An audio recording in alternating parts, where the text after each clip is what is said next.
มาทุกคนมาเบิ่งบรรยากาศตักปลาอยู่แคมป์ทะเลสดๆปลาเนี่ยหลายคัก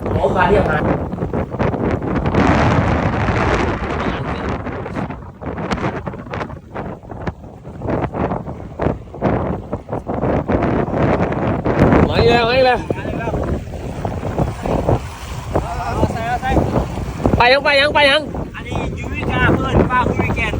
อยู่ทางล่างอยู่มังคงเพื่อนยังไงชื่อเรา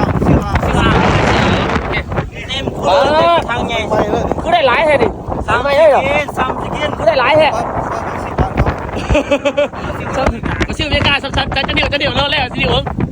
2 เดี่ยวเลย2 เดี่ยวเลยนะขึ้น2 เครื่องเลยเรียกว่าทั้งเลยนะเอามือเท้าเอามือเท้าอย่าเราเข้าขี่ตัวนะบนตัวมีแต่บ้าเลยนะมีแต่บ้าเลยเนี่ยมึงนาเนี่ยต้องเอามือออกรีบรอบนะ เต็มกระทัง เอาเลยมือซ่าเลยปา